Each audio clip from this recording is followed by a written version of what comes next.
월급쟁이라고 하셨습니까? 내 손끝은 테이블을 꾹 누르고 있었다. 이렇게 치밀어 오르는 분노를 느껴본 적이 없었다. 여러분 구독, 좋아요로 제게 힘을 보내주세요. 강남의 한 고급, 한정식집 룸안이 순식간에 얼어붙었다. 아니, 뭐가 잘못됐다고 그러세요? 우리 은지는 제1치과 치위생사실장인데 그쪽 아들은 그저 월급쟁이잖아요? 어머님, 제가 한전 과장이고 태현아, 어른들이 말씀하시는데 끼어들지 마. 은지 어머니의 날카로운 고성이 방 안을 울렸다. 은지 아버지는 그저 소주잔만 만지작거리고 있었다. 솔직히 말씀드리면 홀 시아버지 모시는 것도 좀 부담스러워요. 우리 은지가 시아버지 수발까지 다 해야 한다고 생각하니 나는 손끝이 하얗게 변할 정도로 주먹을 꽉 쥐었다. 20년 전 교통사고로 아내를 잃고 홀로 아들을 키워온 세월이 주마등처럼 스쳐 지나갔다. 저와 제 아들이 두 발이 필요할 정도로 늙어 보입니까? 아니, 그게 아니라 시어머니도 안 계시고 그러다 보니 우리 은지가 혼자 감당해야 할 게 너무 많잖아요? 요즘 세상에 평생 월급쟁이로 살 사람하고 우리 딸을 어떻게 결혼시켜요? 거기다 홀시아버지까지.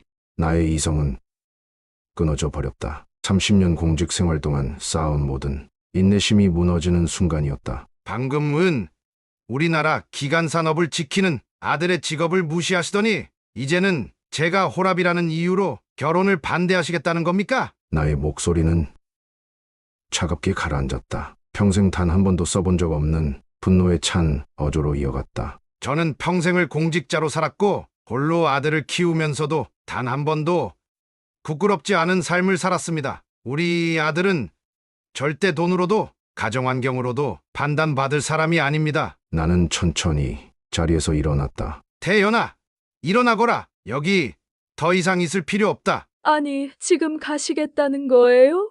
네, 제 아들의 직업을 비하하고 제가 호랍이라는 이유로 차별하는 분들과는 더 이상 대화가 필요 없을 것 같네요. 오늘 식사값은 제가 계산하고 가겠습니다. 예비 며느리 은지가 다급히 외쳤다. 잠깐만요, 아버님. 하지만 나는 뒤도 돌아보지 않았다. 아들을 바라보며 나는 아주 아픈 결정을 해야만 했다. 온 몸이 떨리는 분노를 억누르며 최대한 단호하게 말했다. 난 얘 아들이 이런 취급받으며 사는 걸 절대 보고 싶지 않구나. 나라를 위해 일하는 것을 자랑스럽게 여기지 않고 가정환경까지 차별하는 분들과는 인연을 맺지 않는 게 좋겠다. 우리는 한정식집을 나와 주차장으로 걸어가는 동안 무거운 침묵만이 흘렀다. 나는 내 발걸음이 휘청거리는 것을 느꼈다. 분노 때문이라기보다는 혼자 아들을 키운 내 인생을 무시당하고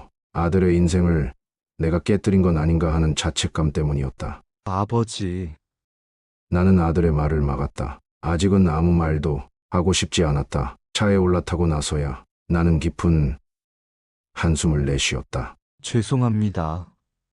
아들의 목소리가 떨렸다. 나는 고개를 저으며 아들에게 말했다. 내가 왜 미안해야 하니? 오히려 내가 미안하구나. 끝까지 참았어야 했는데. 아니에요. 아버지가 화내실 만했어요. 저도 참기 힘들었거든요. 운전석에 앉은 아들이 핸들을 꽉 쥐었다가 놓았다. 손끝이 미세하게 떨리고 있었다. 은지 부모님이 이런 분들이실 줄 몰랐어요. 은지랑 만날 때는 한 번도 부모님 이야기를 하지 않아서. 나는 아들의 어깨를 가만히 두드렸다. 마음 한구석이 시도록 아팠다. 아내가 살아있었다면 이런 상황을 어떻게 대처했을까? 분명 오늘 나보다 더 현명하게 해결했을 것이다. 아버지, 전화가 계속 오네요. 휴대폰 화면에는 은지라는 이름이 반복해서 떴다. 아들은 전화를 받지 않았다. 받아봐라. 내 일이니까. 나중에 받을게요. 지금은 정리가 필요해요. 차가 출발하고 얼마 지나지 않아 아들의 휴대폰이 울리기 시작했다. 이번에는 문자였다. 오빠, 제발 전화 좀 받아요. 부모님이 실수하신 거예요. 제가 잘 설명할게요. 우리 이대로 끝내면 안 돼요. 전화 좀 받아요. 네. 나는 쉴 새 없이 울리는 핸드폰 문자 알림음을 들으며 창밖을 바라보았다. 마음 한켠에서는 내가 너무 과했던 것은 아닌지 의구심이 들었다. 하지만 그 순간 사돈 말이 다시 귓가에 맴돌았다. 그저 공기업이나 다니는 철밥통이지 뭐예요. 다시 생각해도 치밀어 오르는 분노를 느꼈다. 아들이 얼마나 열심히 공부했는지, 얼마나 자부심을 가지고 일하는지 그들이 알기나 할까. 태현아, 네, 아버지. 내가 결정해라. 아빠가 너무 심하게 나가서 내 연애를 망쳤다 싶으면 내가 사과하마. 다시 만나서 이야기를 해볼 수도 있고. 아들은 고개를 저었다. 아니요. 아버지 말씀이 맞아요. 이제 보니 은지 부모님은 제 직업도 제 자부심도 인정해주지 않으시는 것 같아요. 결혼하고 나서도 계속 이러실 것 같고, 결심이라니? 이제 정말 끝내려고요. 한강의 야경이 물결처럼 일렁였다. 태현의 목소리는 흔들림이 없었다. 한 달 전부터 은지가 자꾸 상견례를 서두르더라고요. 왜 그런지 이제야 알겠어요. 무슨 뜻이니? 부모님 성향을 알면서도 말 안 한 거죠. 아마도 제가 미리 알면 부담스러워할까봐. 나는 아들의 말에 고개를 끄덕였다. 아내가 살아 있었다면 이런 상황을 어떻게 대처했을까 하는 생각이 스쳐 지나갔다. 아버지, 전 이제 알겠어요. 은지 어머님이 그런 말씀을 하실 때 은지가 한마디도 못한 게 너무 마음에 서운해요. 앞으로도 똑같을 거예요.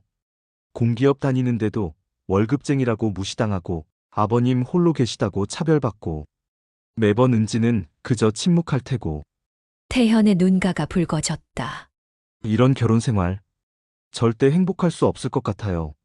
잠시 침묵이 흘렀다. 강바람이 차가웠다. 아버지, 죄송해요. 이제 그만 사과해라. 내가 뭐가 미안하니? 아버님께서 모아두신 돈도 다 빼서 준비해 놓으셨는데 그런 것은 하나도 신경 쓰지 말 거라. 나는 아들의 어깨를 꽉 잡아줬다. 내가 평생 저런 취급받으며 사는 걸 보느니 차라리 그 돈으로 내 하고 싶은 거 하면서 살아라. 그때 태현의 휴대폰이 또다시 울렸다. 이번에는 은지 어머니였다. 태현아, 은지 엄마야. 오늘은 내가 실수를 했구나. 다시 한 번만 기회를 주렴. 태현은 메시지를 끝까지 읽지 않고 휴대폰을 꺼버렸다. 다음 날 아침 태현은 단호하게 은지에게 파혼 의사를 전달했다. 문자 한 통으로 모든 것을 정리했다. 은지야, 어제 일로 많이 생각해봤어. 우리 가치관이 너무 다른 것 같아. 특히 어머님께서 우리 아버지를 그렇게 무시하시는데, 넌 한마디도 못하는 걸 보면서 실망했어. 이런 상태로 결혼하면 우린 절대 행복할 수 없을 것 같아. 미안하지만 여기서 끝내자. 보내고 나서 태현은 휴대폰을 아예 꺼버렸다. 아버지, 제가 파혼 통보했어요. 아침 식사 자리에서 태현이 담담하게 말했다. 그래, 내가 결정한 거니까 잘한 일이다. 근데 아버지, 은진의 어머님이 회사로 찾아오실 것 같아요. 어제 그렇게 나온 걸 가만히 두실 분이 아니라서. 아들은 깊은 한숨을 내쉬었다. 너무 걱정하지 마라. 내가 당당하게 말하면 돼. 예상대로 그날 오후 은지 어머니가 한전 사옥을 찾아왔다. 로비에서 한참을 기다리다가 태현을 발견하고는 달려왔다. 태현아, 이럴 순 없다. 우리 은지가 밥도 안 먹고 울기만 해. 어머님, 어제는 내가 실수 좀 했어. 이해해 주렴. 우리 은지를 생각해서라도. 태현은 고개를 저었다. 죄송합니다. 하지만 제 결심은 확고합니다. 어제 일은 단순한 실수가 아니었어요. 어머님의 진심이 보였거든요. 아니야, 그건 내가 술을 좀 마셔서. 그리고 더 큰 문제는 태현의 목소리가 흔들리지 않았다. 은지가 그 자리에서 아무 말도 하지 않았다는 거예요. 앞으로도 늘 그럴 텐데 그런 결혼 생활은 원하지 않습니다. 태현아, 제발. 은지 어머니의 목소리가 떨렸다. 우리 은지가 얼마나 좋은 애인지 알잖아. 네, 은지는 좋은 사람이에요. 하지만 결혼은 두 사람만의 문제가 아니지 않습니까? 로비에 서 있던 다른 직원들의 시선이 이들에게 쏠렸다. 태현은 은지 어머니를 조용한 곳으로 안내했다. 어제 상견례 자리에서 어머님이 우리 아버지를 홀씨아버지라고 하시면서 수발 얘기까지 꺼내셨을 때 그건 내가 실수를. 실수가 아니에요. 어머님의 진짜 생각이었죠. 게다가 제 직업을 그렇게 무시하시는 걸 보면서 태현의 목소리는 차분했지만 단호했다. 공기업 다니는데도 월급쟁이라고 무시하셨죠. 하지만 전 제 직업이 자랑스럽습니다. 은지 어머니의 얼굴이 창백해졌다. 제가 정말 실망한 건 은지의 태도였어요. 어머님이 그런 말씀을 하실 때 은지는 한마디도 못했잖아요. 자신의 예비 남편이 모욕당하는데도 그건 은지가 어려서부터 내 말을 거역한 적이 없어서 그래. 바로 그게 문제예요. 앞으로도 계속 그럴 텐데 평생 그렇게 살 순 없잖아요. 태현의 단호한 태도에 은지 어머니는 말문이 막힌 듯 했다. 잠시 후 그녀가 다시 입을 열었다. 그럼 마지막으로 은지랑 한 번만 더 만나보면 안 될까? 우리 은지가 얼마나 태현이를 사랑하는지. 죄송합니다. 사랑만으로는 안 됩니다. 무엇보다 저는 우리 아버지를 그렇게 무시당하게 할 수 없어요. 그날 저녁 태현은 퇴근 후 곧장 아버지를 찾아갔다. 김정식은 아들의 표정을 보고 무슨 일이 있었는지 직감적으로 알 수 있었다. 은지 어머님이 회사로 찾아오셨지? 태현이 깊은 한숨을 내쉬었다. 아버지, 제가 너무 냉정했나요? 나는 아들의 어깨를 두드렸다. 아니다. 내가 잘했어. 근데 은지 생각하면 좀 미안해요. 어머님 말씀으로는 밥도 안 먹고 울기만 한다고. 그건 내 잘못이 아니야. 은지도 언젠가는 이해할 거다. 오히려 이렇게 빨리 끝낸 게 서로를 위해 더 나은 선택일 수 있어. 태현은 아버지가 끓여주신 라면을 먹으며 오늘 있었던 일을 자세히 이야기했다. 은지 어머니가 찾아온 일, 자신이 한 말들, 그리고 마지막에 은지 어머니가 보인 반응까지. 아버지, 제가 정말 잘한 걸까요? 그래. 김정식의 목소리는 단호했다. 너도 방금 전에 말했잖니. 은지 어머님이 뭐라고 하시던. 공기업 월급쟁이라고 무시하신 게 마음에 걸린다고요. 그렇지. 결혼은 말이다. 한두 번의 말 실수로 망가지는 게 아니야. 그 말 실수 속에 담긴 진심 때문에 망가지는 거지. 창밖으로 달빛이 스며들었다. 마치 20년 전 아내가 하늘로 떠난 그날처럼 달이 밝았다. 아버지, 어머니가 계셨다면 어떠셨을까요? 김정식의 눈시울이 붉어졌다. 내 엄마가 있었다며. 김정식의 목소리가 떨렸다. 분명 이렇게 말했을 거다. 우리 아들 돈보다 중요한 게 있다고. 어머니도 그런 며느리는 반대하셨을까요? 당연하지. 내 어머니는 사람을 보는 눈이 참 정확했어. 특히 그 사람의 본질을 잘 꿰뚫어봤지. 태현은 어머니의 이야기를 들을 때마다 가슴 한켠이 아려왔다. 젊은 시절 아버지와 어머니의 이야기, 그리고 자신을 키우시며 겪으셨을 일들. 내 엄마는 늘 그랬지. 우리 태연이는 꼭 좋은 사람 만나야 한다고. 돈이나 조건보다는 서로를 이해하고 존중하는 사람을. 그렇게 말하곤 했는데. 김정식의 말이 끊겼다. 아들 앞에서 너무 감정적인 모습을 보이고 싶지 않았다. 아버지, 응. 전요. 우리 아버지 자랑스러워요. 갑자기 무슨. 어제 상견례 자리에서요. 아버님이 그렇게 당당하게 말씀하시는 걸 보면서 전 정말 자랑스러웠어요. 돈이나 조건 같은 건 전혀 개의치 않으시고 김정식은 아들의 말에 가슴이 뭉클해졌다. 그래서 오늘 은지 어머님이 찾아오셨을 때도 전 자신 있게 말씀드릴 수 있었어요. 우리 아버님을 무시하는 분들과는 절대 인연을 맺을 수 없다고. 밤이 깊어갔다. 아버지와 아들은 오랜만에 소주 한 잔을 기울였다.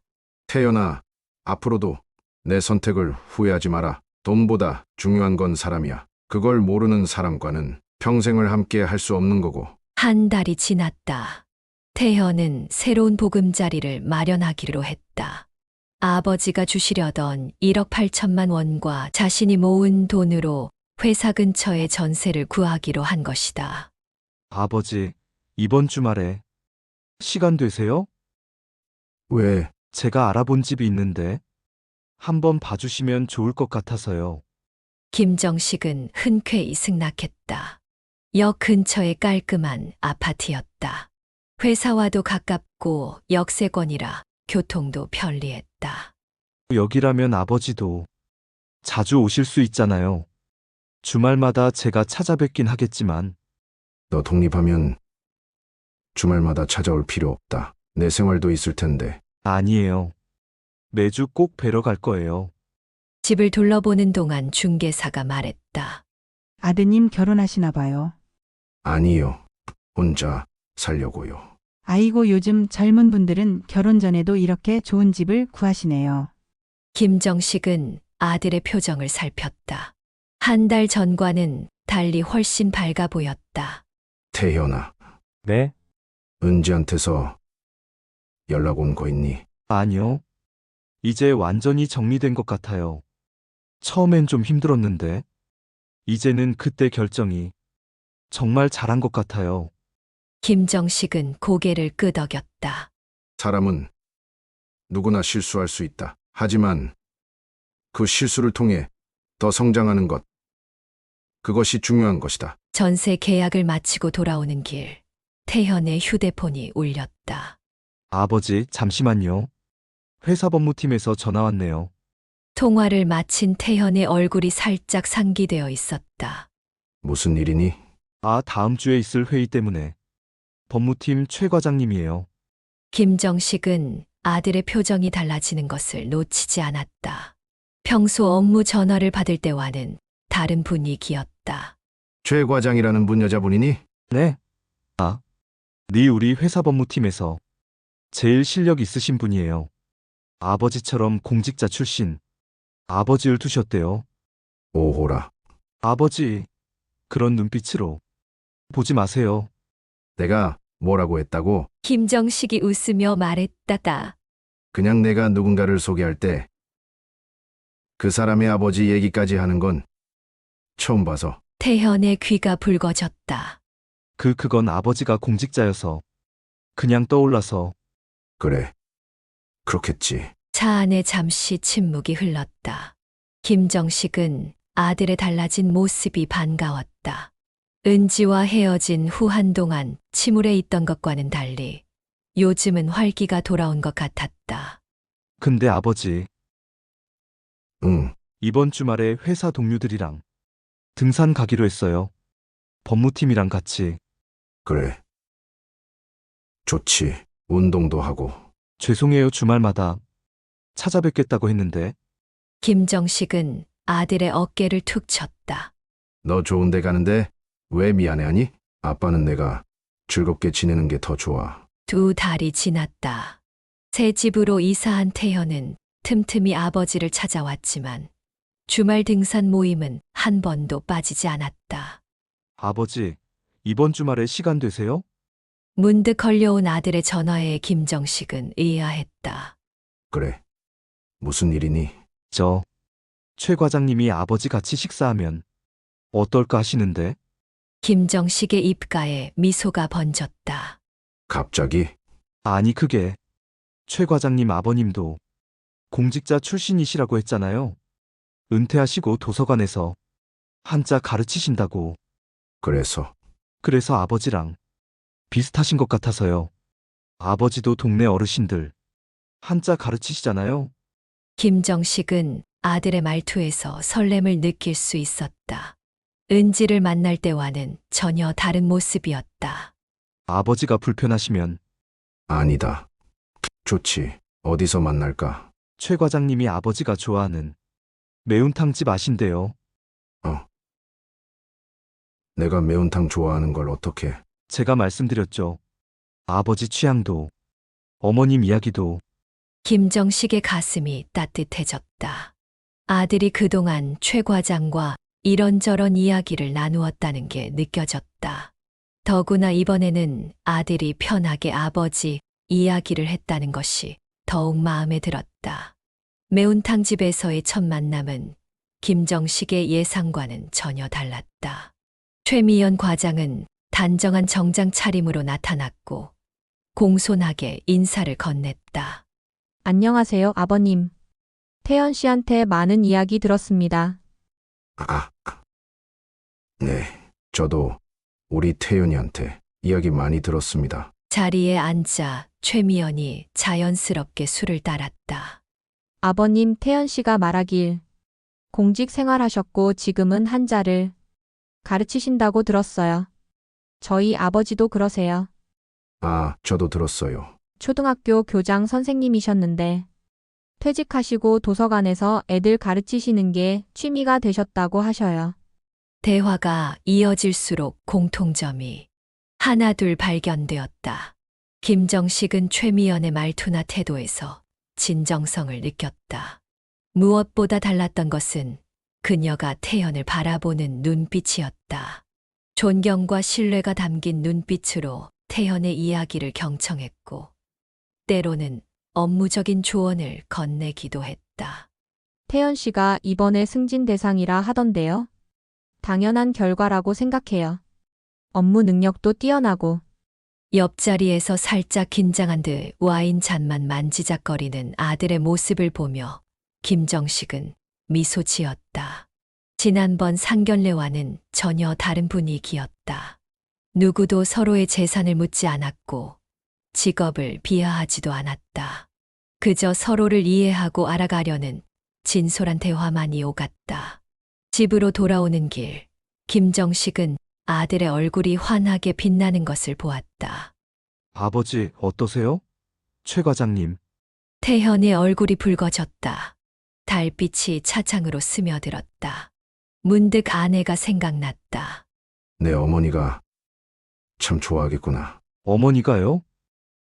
그래. 특히 최 과장이 우리 가족 얘기를 그렇게 관심 있게 들어주는 걸 보면 태현은 잠시 말을 고르는 듯했다. 사실 제가 최 과장님한테 많이 말씀드렸어요. 어머니 얘기도 그렇고 아버지가 저를 키우시느라 얼마나 고생하셨는지도. 그리고 그때 상견례 날 있었던 일도요. 김정식은 깜짝 놀랐다.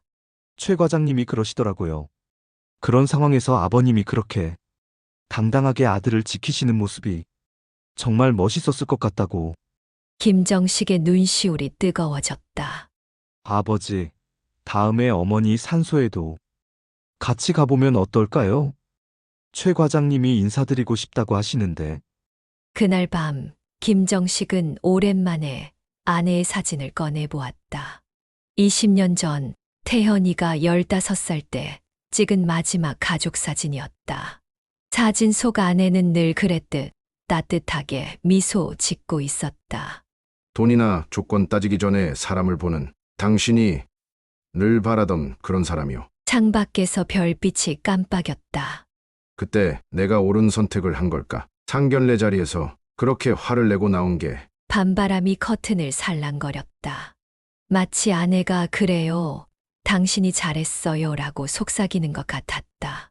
때로는 거절할 줄 아는 용기도 필요해. 체면 때문에 혹은 나이 때문에 억지로 맺어질 뻔했던 인연을 과감히 끊어낸 것이 오히려 축복이 되었다. 이제 태현이는 자신의 새로운 길을 찾아가고 있었다. 승진도 앞두고 있고 좋은 사람도 만났다. 더 이상 바랄 게 없을 것 같았다. 여보, 우리 아들 이제 정말 잘 살 것 같아. 걱정 마. 김정식은 사진을 다시 소중히 넣으며 생각했다.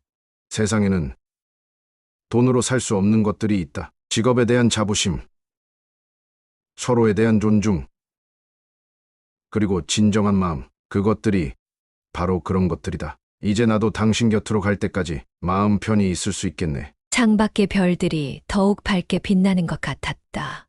마치 하늘에서 아내가 미소 짓고 있는 것처럼.